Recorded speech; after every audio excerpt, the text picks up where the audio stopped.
You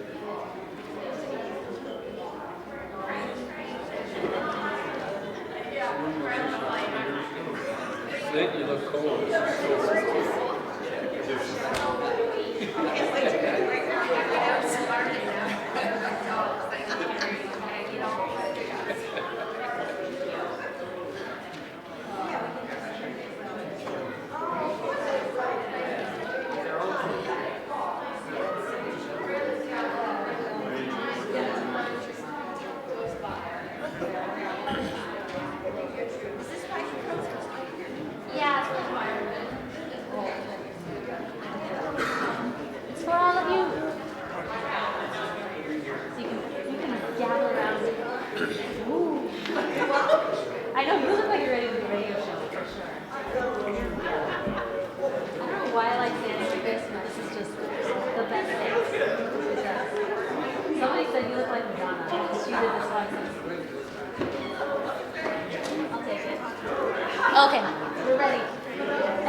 Good morning, everyone. Good morning. Please stand and join us for our first hymn, number 21, For the Beauty of the Earth.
Good morning, and welcome to the Unitarian Universalist Church of Spokane, where our mission is to join together to create a nourishing, liberal, religious home and to champion justice, diversity, and environmental stewardship in our wider world. Or as we say in short each morning, to create community, find meaning, and work for justice. We're glad to have you with us this morning. UUCS is a very welcoming congregation, and we appreciate your unique experiences, beliefs, and lifestyles, and everything that you bring to this organization. If you're one of our longtime members or have been with us a short time, or if you're joining us today for the very first time, we're glad you're with us. We're also very grateful to those of you who are streaming with us today. We're glad you have joined us as well. It's also my pleasure this morning to welcome our guest speakers, Stacey and Sandy Ivers, with Partnering for Progress, and I will introduce them in more detail later on in the service. I do have a couple of announcements that I want to make this morning. First of all, next Sunday, we're going to be having a retirement celebration for Deb Jackman during the second service and after the second service. There is a book back on the pumpkin table in the back where you're welcome to write anything in there, any messages, any thoughts that you have to Deb. She would appreciate that. So please take a moment today to stop back there and say a few words to her. Second thing is that there is a silent vigil for peace in the Middle East that's taking place at 6 p.m. next Wednesday, November 1st. It will be held at the Spokane Federal Building. And this vigil is sponsored by Vets for Peace. This will be a kid-friendly vigil with no speeches. Well, that's what they say, no speeches. You're encouraged to join. Please dress warmly. Bring a small light with you. This is considered to be a self-policing event. Also, we are in the middle of our community auction, our largest fundraiser for the UUCS. Around the back of the church, you will see all of the different auction items that are up for your viewing pleasure and for you to sign up for. They're also available online if you want to look at them online as well. This community auction runs through November 12th, so please take a look at that and take part in that as soon as you can. Lastly, we are looking for additional individuals who would be interested in joining our worship leader team. This team, the role is, it's a key role within UUCS. As you see me standing up here, you've seen other worship leaders taking part with services with Todd. It's a unique opportunity for you to share your wisdoms, your thoughts, your experiences with the congregation. There are resources readily available to support you in learning the role and developing the readings and stuff that we use for the service. So if you're interested in joining the worship team or exploring it more, please see me after the service. Or I am Gordon Diddens, by the way. I probably should have said that. You can send me an email. My email and my phone number are in the directory as well. So now, please take a few moments to greet one another and be sure to say hello to someone that you haven't met yet.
Thank you. We'll have more time to greet one another and share our stories during social hour after the service.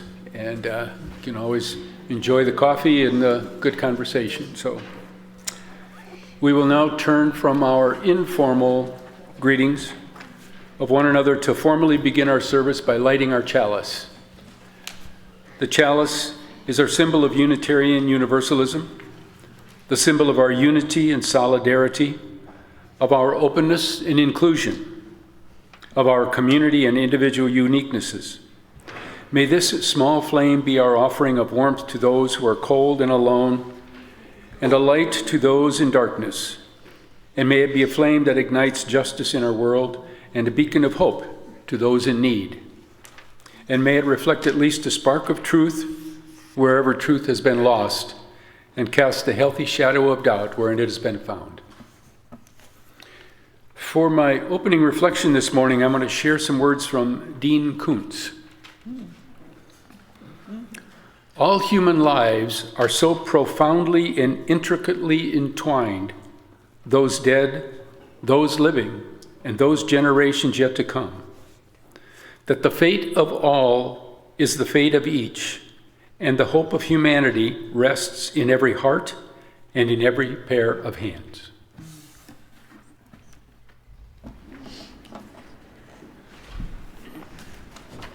Please stand.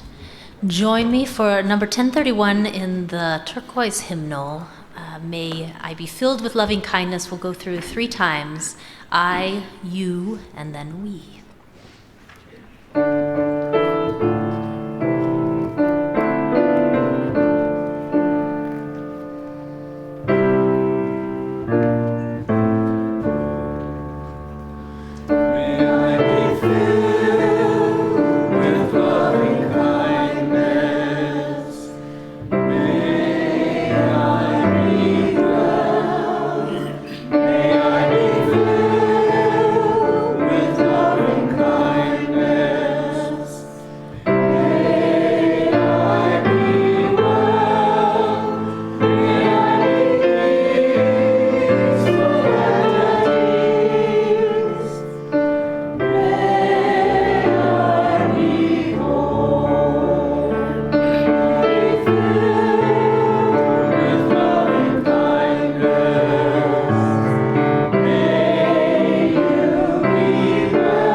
We will now kindle our candles of care.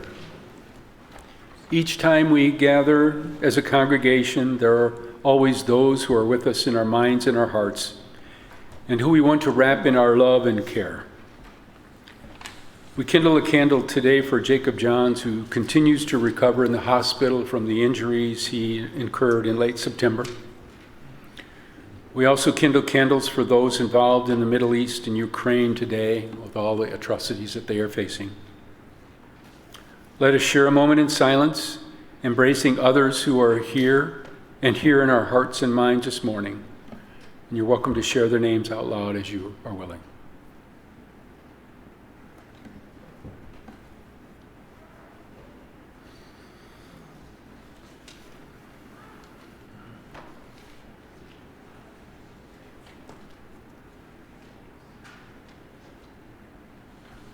Those named aloud and those embraced in our silence, and all those who are suffering elsewhere in our world at this hour, we hold in our community of compassion.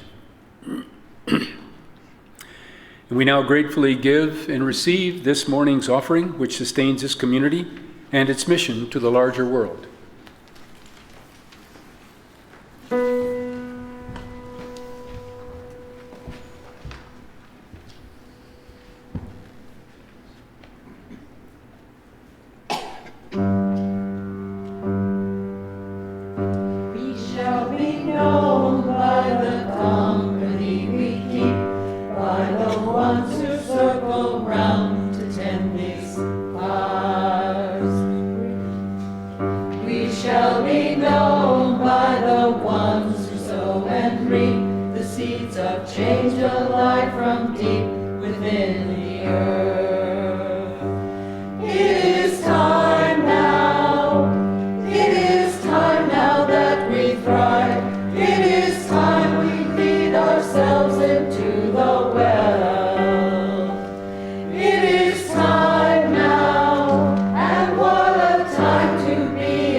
Well, I would like to invite all of the children to come forward for our time for all ages. And for today's time, Madeline and I will be leading you all in a song and dance in the spirit of Halloween. So kids, don't get too comfortable. Stand up. All right, so, do you know the song Old MacDonald? Yeah. Old MacDonald, except this is for Halloween. So, Old MacDonald didn't have a farm. Old MacDonald had a spooky house. This is the first one, and this is what we're going to do. Spooky house, E-I-E-I-O, and in this house he had a bat. Bat, E-I-E-I-O, with a flappy, flappy, flap, flap. All right, that's the first one. And then the second one, Old MacDonald had a haunted wood. Tree, E-I-E-I-O, and in this wood he had a ghost. E-I-E-I-O, what does a ghost do? Woo, with a boo, yes. And then the third one, he had a creepy swamp. Creepy swamp. E-I-E-I-O, and in that swamp, he had a witch. Witch, E-I-E-I-O. And the witch cackles. And then Old MacDonald had an eerie cave. A cave. E-I-O. And in this cave, he had a vampire. E-I-O. And then the last one, he does have a farm, but it's a scary farm. And on that farm, he had them all. So do you remember all of them? The first one was a bat.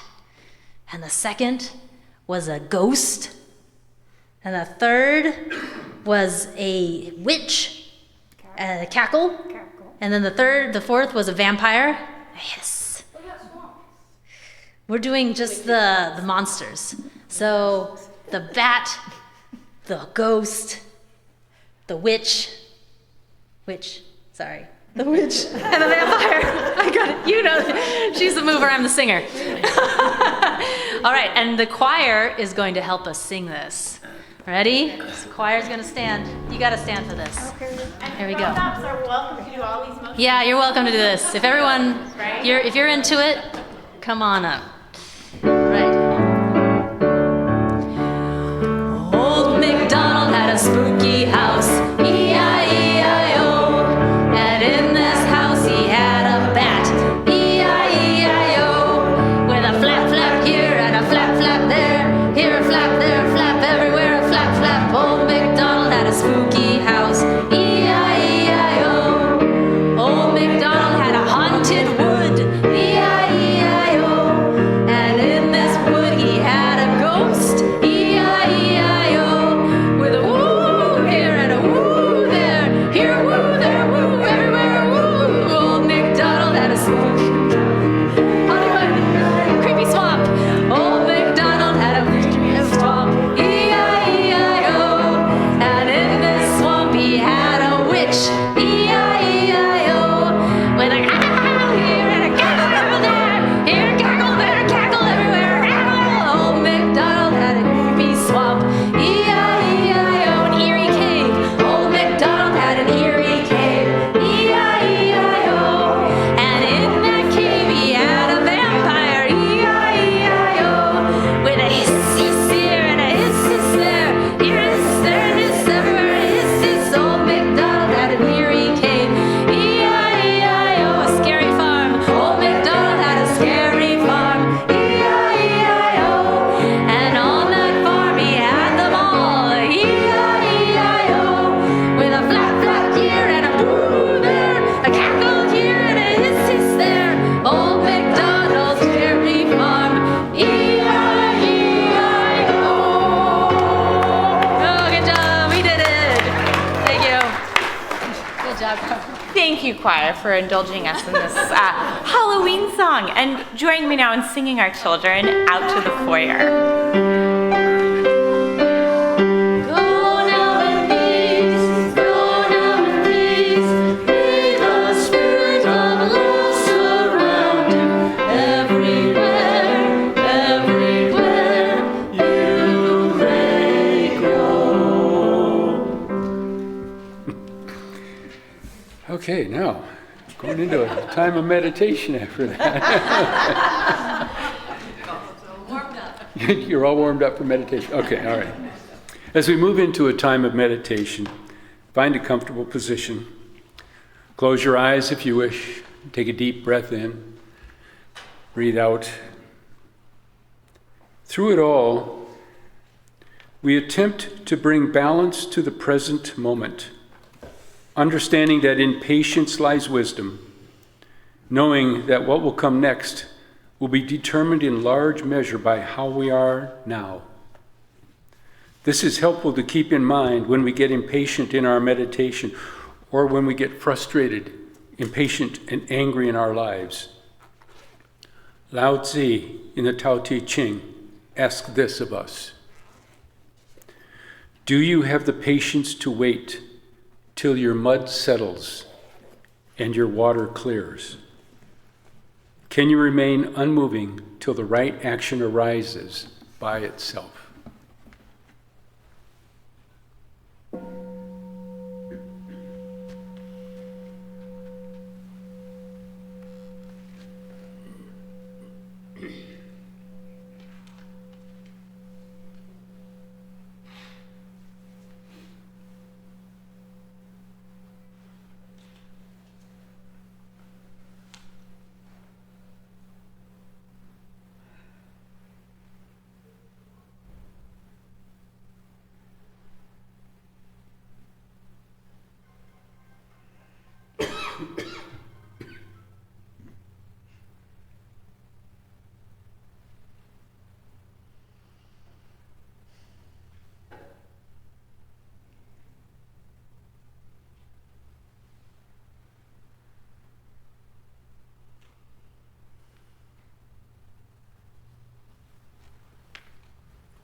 Thank you.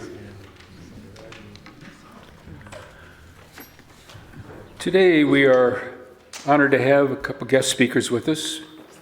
Partnering for Progress is a Spokane-based nonprofit that was started in 2008 after the co-founders Stacey and Sandy Ivers, along with Dr. Maynor and Nick Ivers, traveled to Kenya for volunteer medical work in 2007.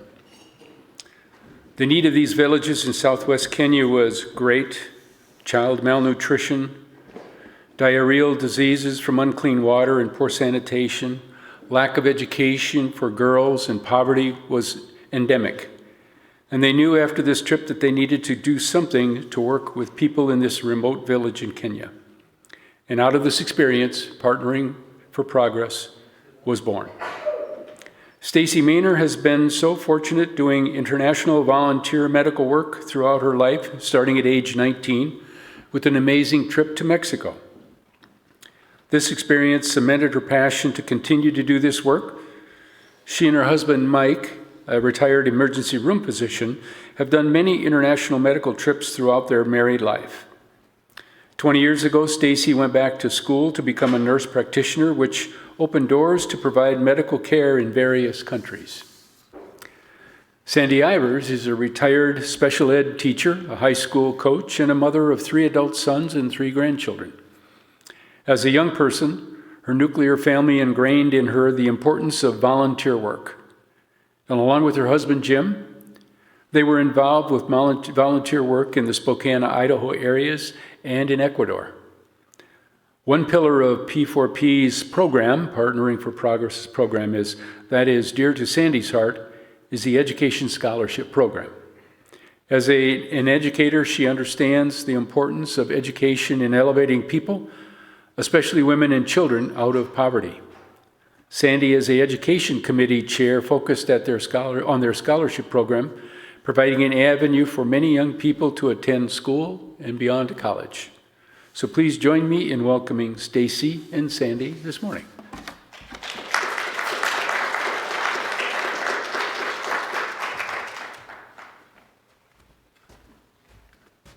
Yeah, we get 2. There you go. I think that one will be fine. Okay. Yeah. So thank you all very much for coming here. Thank you very much for inviting us to come. It's a real pleasure for us. And after the first sermon, I realized that, Gordon, you talked about Dean Koontz and the importance of all of us being together, that our fate is intertwined. And I think the message with P4P really would be, we make a difference a world away. And it's really true, it's all intertwined. So we're going to do a slideshow, and I think every time we want to move a slide, we'll say next slide. Is that a better way? We struggle a little bit. And one thing about our slideshow, and this is an apology. Some of the photos in the slideshow are a little small to see, and we apologize. So we'll take cues off of those slides, but you may or may not be able to see them. So, sorry. So the story we're going to tell you, next slide, is Sandy and I, her son and my husband, traveled to Kenya, remote rural village, and we partnered with a Kenyan nurse in building her a clinic, and hence Partnering for Progress was born. We started very small, around our dining room table.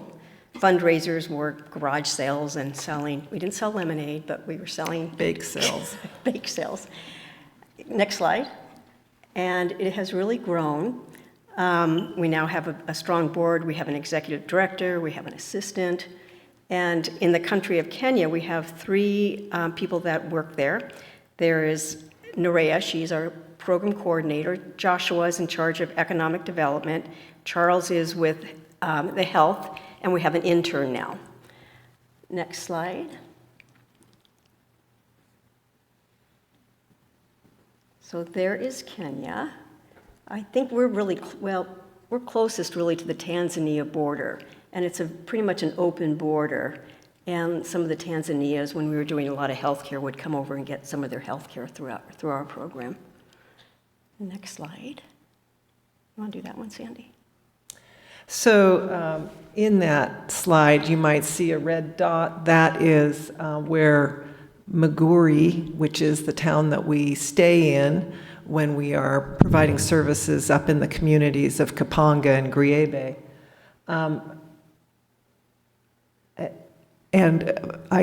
It's hard to see from this, but when we do travel, we fly into Nairobi, which is an 18-and-a-half-hour flight. And then once we arrive in Nairobi, typically we spend a night, and then the next morning we're in a van for anywhere from 7 to 10 hours, and that kind of depends on road conditions. So it's remote. We're very remote. In the early stages, we were going twice a year, and that was a very long drive. And we can see the roads improving over time. Yes. Very encouraging. Yeah. Next slide. Boy, it's really hard to read. This is really talking about, and there's some changes we need to make on this. It's a predominantly agricultural-based, very subsistence, small-scale farming.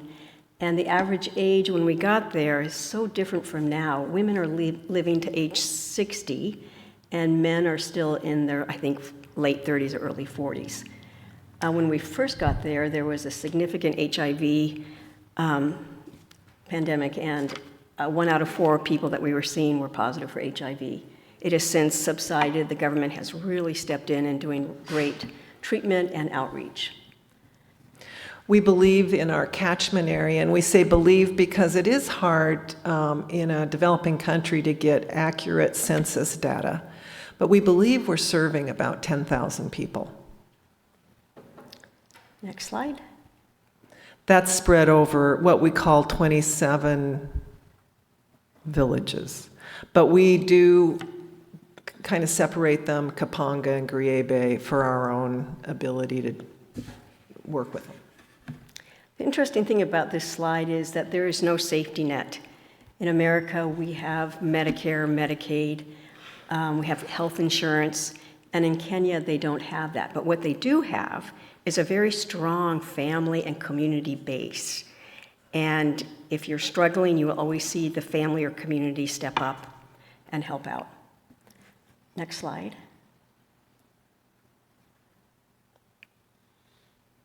You want to do that? Sure. So we initially started out with going over and working primarily in the health component. We now have what we call our 4 pillars, which is health, education, clean water and sanitation, and economic development. So we have 4 pillars that we work at. We initially started with health, and then as part of health, we included an education component that primarily dealt with health education. But since then, we've diversified. But each component influences the other, and that's why it's holistic. We have some community members who not only participate in the scholarship program, but maybe they were a child that was once receiving help as in the Power of Milk program, or maybe their father is getting some help with farming, or father. So it is holistic in what we're attempting to do. And these pillars are a result of community involvement. We learned and we strongly believe that this is their community. We are partnering with them, but what they desire, if we're able to fulfill, we will work with them to fill it. And this has been a big step for us, is to be more involved in the community. And respond to what they ask for. And we feel it's important that we don't go with our Western ideals believing that what we have here is what they need there. We try to listen to what it is they want, and then we work with them. And you'll see too that the community, anybody involved in a program, is very engaged in working with P4P. For example, if you want a water tank, the community has to build the base of the tank. If you're going to be in the farming program, you donate a bag of corn back to the Power of Milk. So there's this interplay between the 4 disciplines. Next slide. So health, as a nurse practitioner, this is the one that really has tugged at my heart. And our very first trip, we saw some severely malnourished babies. And it was just horrendous, and that's when, for me, it was like, we can't turn around. So we started out with doing a lot of medical clinics, and patients would come. We would have 100 patients, a day. And we've since changed that model because that didn't seem to be meeting the needs of the community. We tried to do education with the providers, but it just felt more like we were doing too much and really not making a difference. So now we go, next slide, and we have, I think this is the Power of Milk. Is that what that one is? Well, I'm going to tell you about the Power of Milk. What evolved over the last 15 years is a program called Power of Milk. And as you can see, there's a very malnourished baby. Sandy and I were there in February, and that's a picture of one of the babies. And so the caregivers, because they're often the grandparents, it could be the dad or the mom, they are definitely the poorest of the poor in the region. And they come once a week, and they walk far. And when they come, they get health education classes on a variety of topics. They get their measurements, height and weight, and that determines how long they stay in the program. And they also get the medical care. And they also get a wonderful meal. Maybe the next slide shows that better. Yeah. So you see on the right, bottom right, there's a little baby sitting with a plate of food. Once a week, they get this significant plate of food, and their other children come, and they are, for at least one meal, they get really well fed. And the bottom slide shows a lot of the caregivers with this bundle on top of their head. So with the pandemic and inflation, a lot of people were not able to, they were really starving, not able to eat decent meals. So we started to give out monthly baskets of, oil, beans, sugar, and rice. And so they would get this food basket once a month. And now we have limited or changed it to the Power of Milk. Caregivers are getting it every month. And I tell you, it's really has made a difference, because then for that whole month they're going to have enough food to feed their family. And I think you can see there's Charles. He's taking the measurement of the arms. And they also do the length, and then we combine them, and then we come up with a score. And theoretically, the government is to provide Plumpy Nut, and you give them a packet. It's like a peanut butter paste, and you should get 3 packets a day. It rarely happens. I think we've gone over 18 months without any help from the government. They're struggling also. So instead, we give them a flour, and they get an egg with it. And they stay in the program longer because they're not getting exactly what they need in the program, but they stay in the program. And over 222 babies have graduated. And I have to tell you, it is remarkable, because like that one baby that you saw, that baby will survive and will thrive and will graduate. It's very impressive what they're doing there. Next slide. That's just to show a difference with Ashervine. She was a baby, you could see. it's really hard to tell, but she had the edema in her hands, in her stomach, and her face. And there she is, thriving and smiling and doing well, 26 pounds. Next slide. And something Stacey didn't mention, but I'm going to, about the Power of Milk program is just in this last year, the local state government came to us and said, we're really impressed with what you're doing, and we want to model other programs after what you're doing. So this is congratulations to Stacey and our committee that has come up with this model that now this, state government, not the whole Kenyan government, but state government, regional, is looking at emulating. So we're proud of that. This is, so water is the source of life. And in this particular area, there's very little water, and it's an agricultural area, so there's large swaths of land, but it's quite arid. Or we have 2 really wet seasons spaced with 2 really hot, dry seasons. So people don't have maybe water on their own land, and they have to walk a long ways to gather water for their home use. And then what water is out there is can be quite polluted by other uses, like they'll gather their laundry and go do their laundry by the water source. There might be cattle that walk through the water.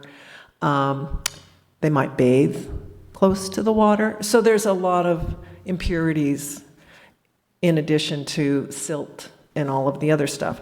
So one of the things that P4P has done is identify water sources that we then protect by building structures around the water and covering it, and then providing a tap where water flows out. So that's one of the things we've done. We've also helped repair old wells that have lost or their mechanisms have broken over the years. We've done that as well.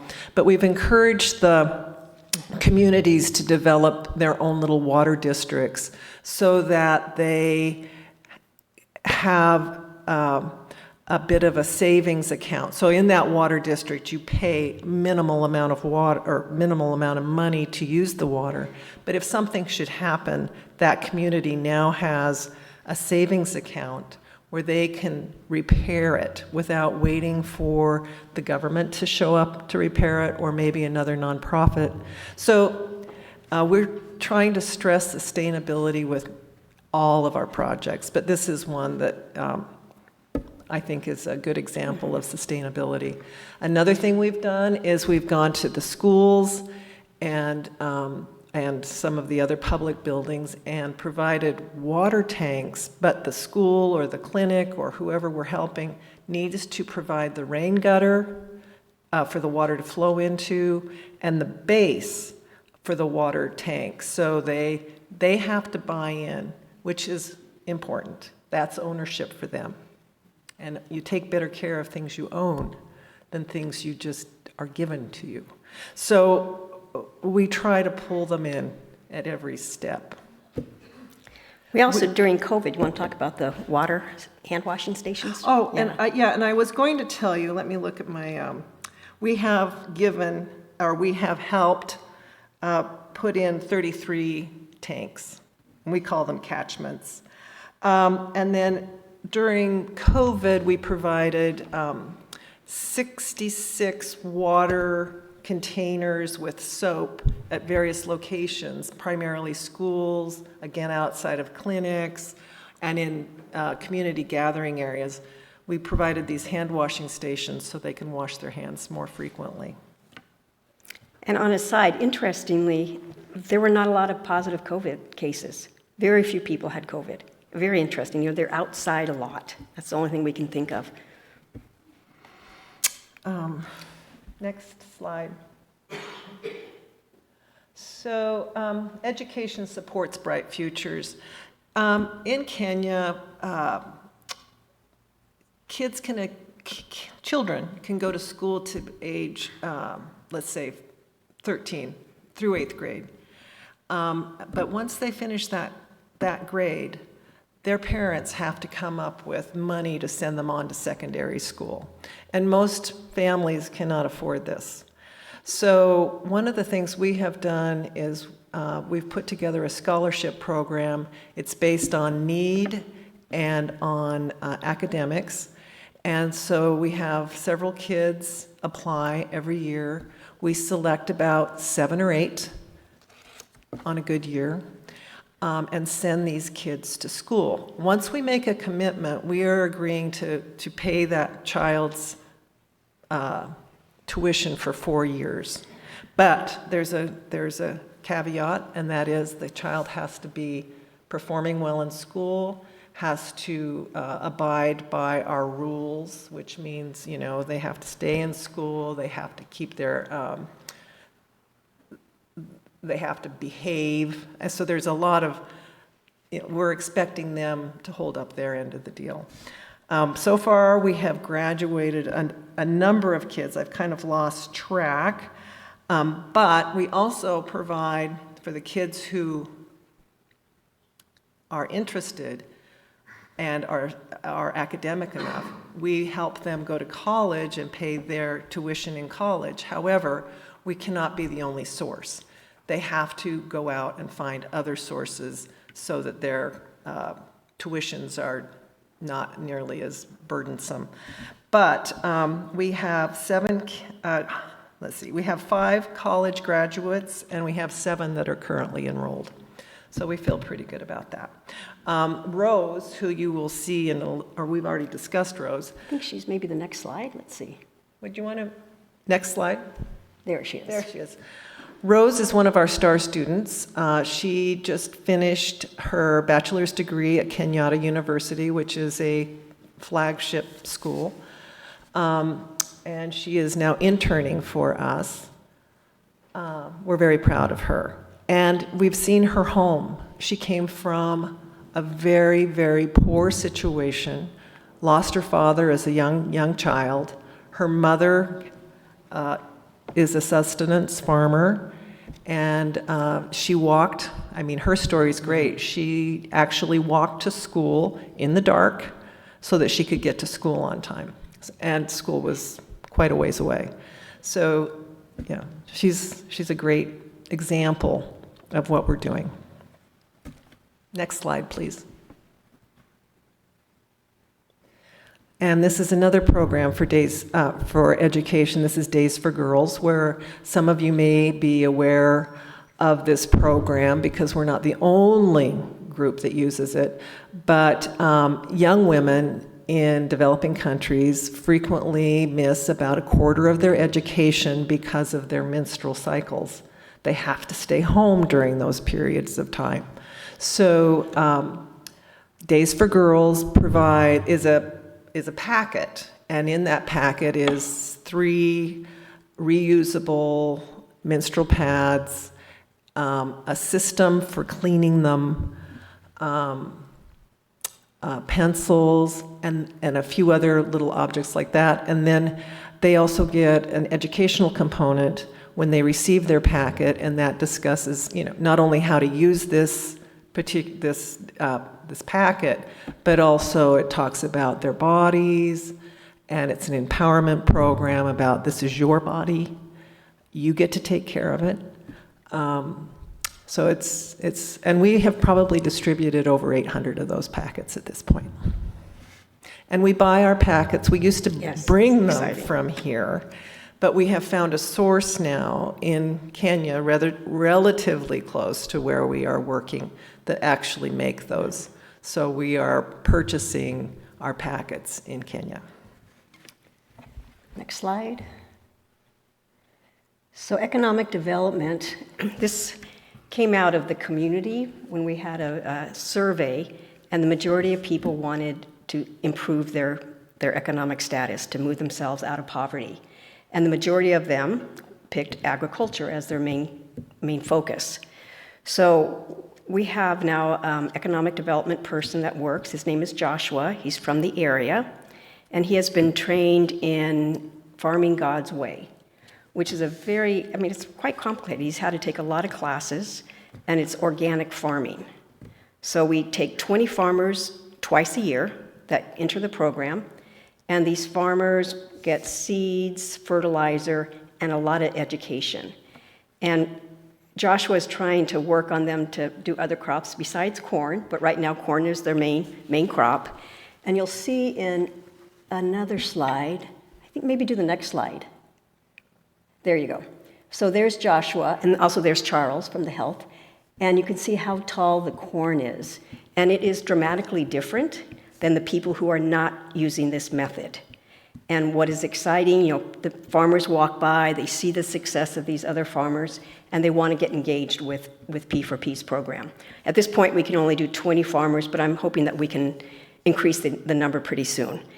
In addition, I'll talk about the power of milk, because truly these caregivers are definitely the poorest of the poor. And although it's really helpful, it was surviving, for the baby to survive, to give them the plumpy nut, they also needed a way to raise crops for themselves, to raise crops to feed their family. So now they are being integrated into the farming project. And that is just really exciting to integrate all different components. And also in economic development, as well as education, everybody attends a financial literacy program, which is really important because you need to know, it's a survival. They don't have a lot of savings. And in this program, they're being taught how to start saving some money, so in case something goes wrong, they always have this pot to draw on. It's been a very important addition to our programs. We also tried a poultry farm. That was really, we learned, right? And this is what they wanted, was to raise chickens. And so we helped them. They also had to pay a part of it. But it turned out, it was really quite sad. At the end of the day, as we step away and they should have the money from selling their chickens, they still couldn't afford the food. So that program is put on hold. Inflation really got the area. And we've learned, and I think the community has also learned that it has to be a sustainable model. So chickens are out, but it was pretty exciting for a while.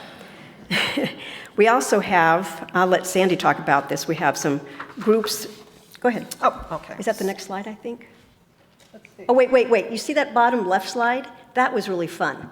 So Sandy and I were there in February, and people want goats. So P4P decided to match the price of a goat, and then they had to pay the other half. And so we went there during the goat market, and we watched them pick out their goats, and they were so excited and so proud to be able to have their goats, because that leads up to, more income. It's pretty exciting. Okay. And on that vein, so they may get a goat, and then that goat may have babies. They can sell those goats and move up to a cow. So it is an ongoing sort of progression for them. We also, economic development also does a program called Mandaleo Pamoja, which means moving up together. Generally it's groups of women. So every year we ask for these groups of women that we don't create. They are their own best friends and stuff. We ask them to put in a request for a grant. And the grant is, I think, $250. 200. I thought it was still 200. Oh, 200, okay. So 200 to us, not a lot of money, but for them, it could be a big difference maker. So they put in these requests. We go through the requests. We pick 3 of them every year and give out these $200 grants. And when Stacey and I were there in February, we were totally amazed at what these women would do with this $200. So they do things like, so they write a grant, but it's not only what they write in their grant, it's all this other stuff that they end up doing. So they might buy a little piece of property or not buy, but rent a little piece of property and farm it. And then from those proceeds, they might buy into somebody else's little adventure. It's The chairs. amazing. Everybody wanted chairs, because if you had a big event, you would rent chairs, and that is a great source of income. It's just amazing. Yeah. But then these women will also, they do what they call table banking. So they'll get together and loan money. One person might need money to send one of their kids, or 2 or 3, whatever, kids to school. So that person borrows money from the group, but it has to be paid back. And the social context of that being your friends, it's a great, I'm sure the bonds are made, but it also is an incentive that these loans get paid back. So it's really quite incredible. Someone last time we discussed this said, have you seen changes? And we've been going there for 15 years now. And I would say yes. And not all due to us. You know, the world's a big place and there are a lot of other influences, but we are seeing some very positive changes for the people of the community we're serving.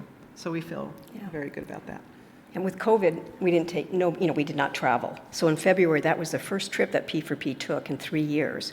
And we were able to go with ourselves, and it was just emotional. I mean, seeing the people that we knew back in 2008 and the changes. A real good example is this farmer that we visited. He was, their baby was in the Power of Milk program. I think he was 18 months when he entered. He graduated, and when you complete the program, you get 2 chickens. So this man, husband and wife, now they have 2 chickens, and they sold their eggs, and with their eggs, they bought a goat.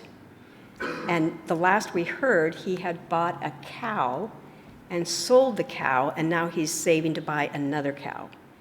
And their daughter is in the scholarship program, and he is now, I think they both are in the Farming God's Way economic development program, and they've all attended the financial literacy course.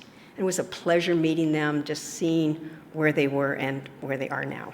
So that was, I think, a real example of integration of our projects. Next slide.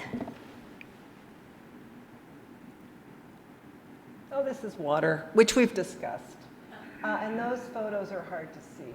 Yeah. And this is our last photo. And if you can read that there, it says, if you want to go fast, go alone. If you want to go far, go together. This photo we took in February. Sorry. If you want to go fast, go alone. If you want to go far, go together. Sorry about that.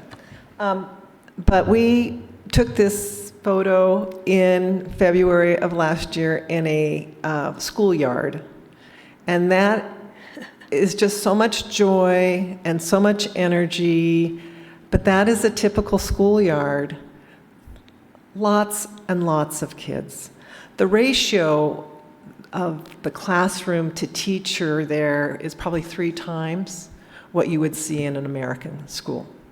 You know, it might be nothing for a teacher to have a single teacher, have over 50 kids in a classroom. And the classroom has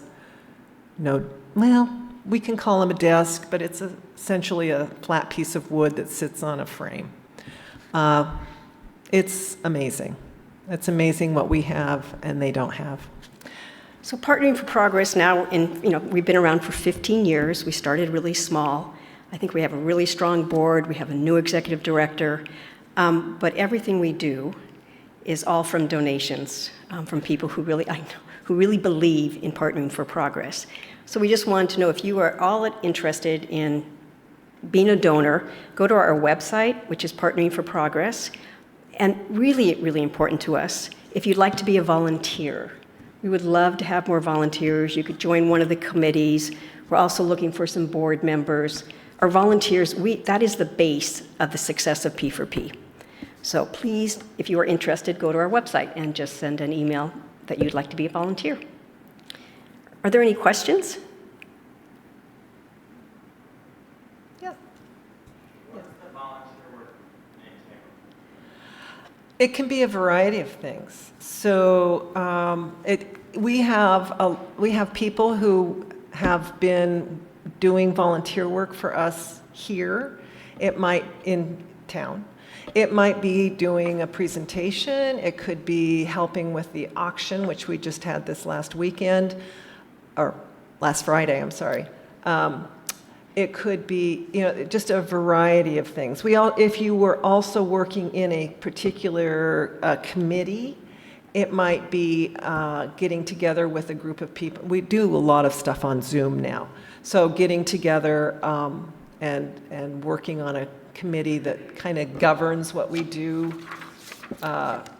in Kenya. Our health education committee meets monthly, and we would love to have more volunteers. We are trying to step back and let them do the ownership of the program, but there's still things that are always coming in. Decisions are constantly being made on that committee.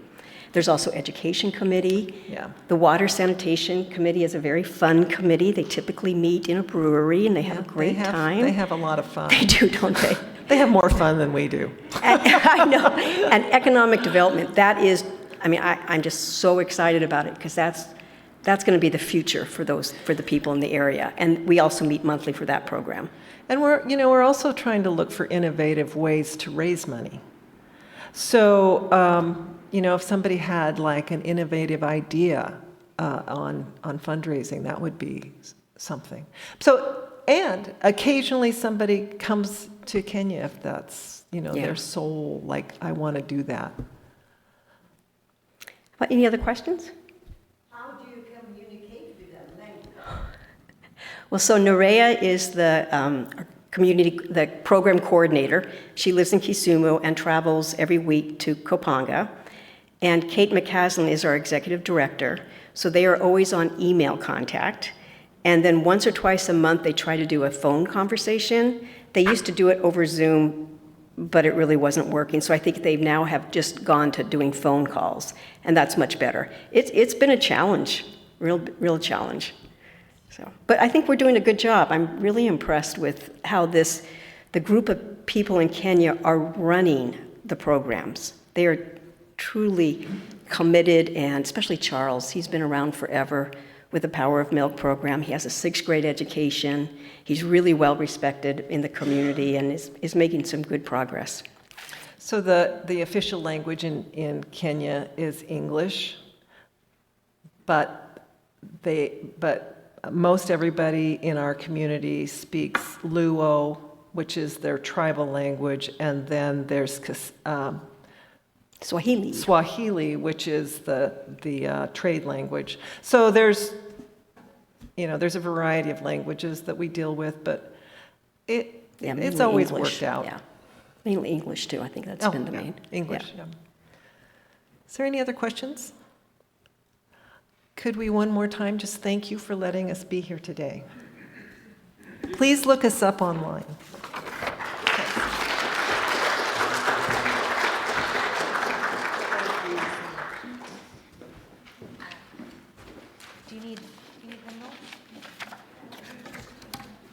Thank you so much. Choir is going to stay here. We're going to sing our last hymn. It's number 121 in the regular hymnal. We'll build a land. Let me get there.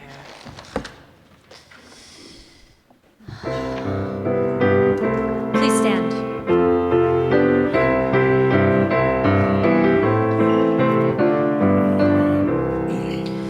We'll build a land where we bind up the broken. We'll build a land where the captives go free, where the oil of gladness dissolves all mourning. Oh, we'll build a promised land that can be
As we part today, join hands, share time with each other,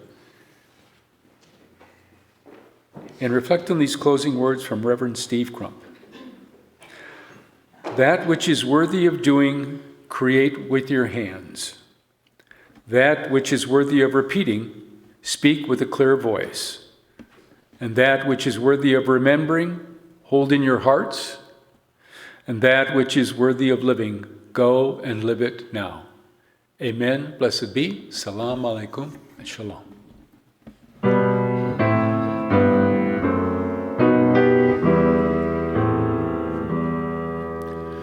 Shalom.